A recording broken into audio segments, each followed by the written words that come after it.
Satan's limits. Here's the cleanest, deepest, most biblical, accurate explanation why Satan must always ask permission before attacking God's people. Keyword, always. This is one of the most misunderstood spiritual principles, but once you see it, everything makes sense.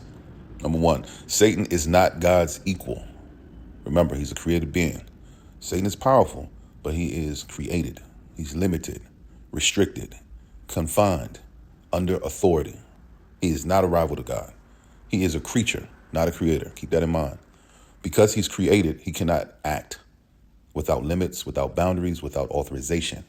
This is why he must request permission. Number two, Satan lost all authority when he fell. When Satan rebelled, he lost heavenly authority, access to God's power. He lost rulership and his position. What he kept was his intelligence, cunning, spiritual influence.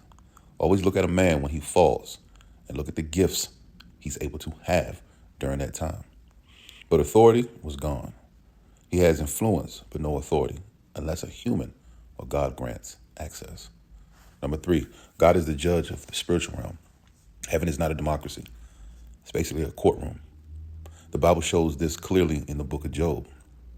Job 1:6. The sons of God came to present themselves before the Lord, and Satan also came among them. Even Satan must stand in court and answer to God. He cannot initiate an attack. He can't strike someone, target a family, touch a body, touch finances without God setting the terms of engagement.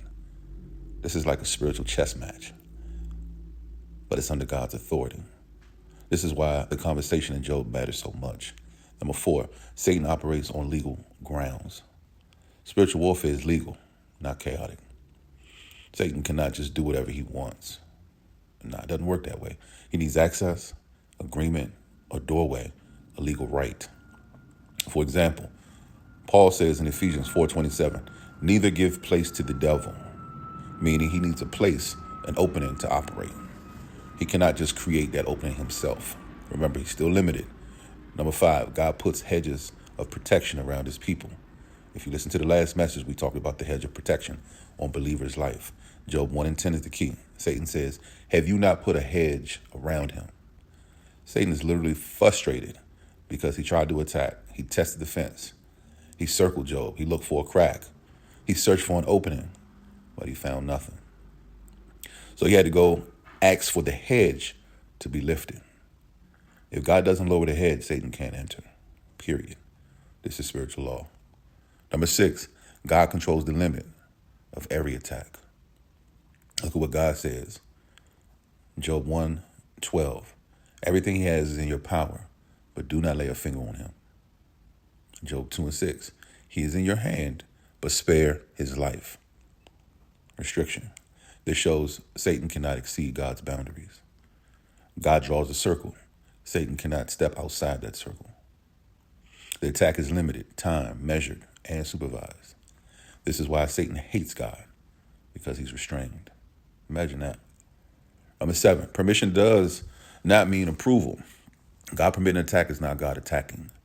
It is God setting limits, turning evil into purpose, using the enemy to refine the righteous, overruling the enemy's goals, bringing greater blessings afterward.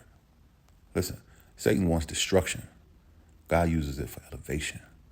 Remember Joseph, Genesis 50, verse 20. You meant it for evil, but God meant it for good. God always knows the outcome. We have to learn to trust him. This is spiritual law. Satan can only operate under God's sovereignty. Number eight, Satan knows God protects his children. He knows God protects his children. Everyone else, he's got access to. If you're living a sinful life, that door is open. The real reason Satan must ask for permission, because God actively protects his people unless he himself opens the door for testing, refining, or elevation. Without God allowing it, Satan can't attack your health.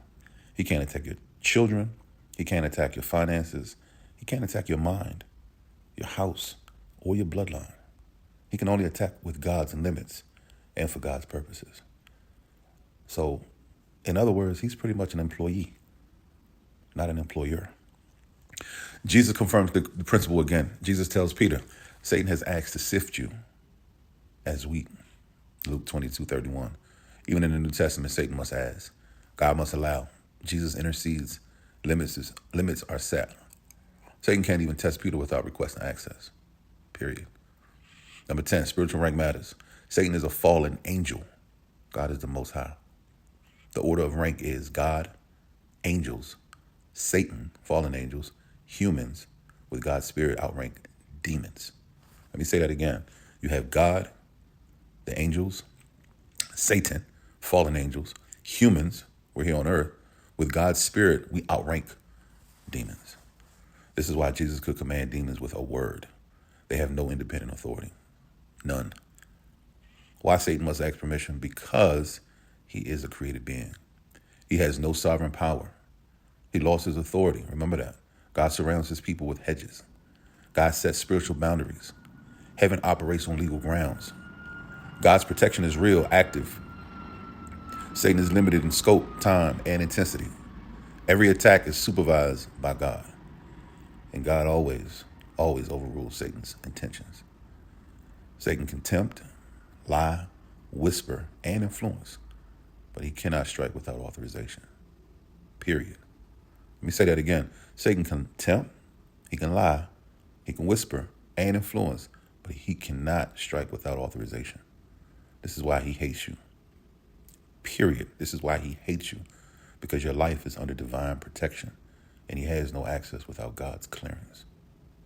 Remember, Satan has limits.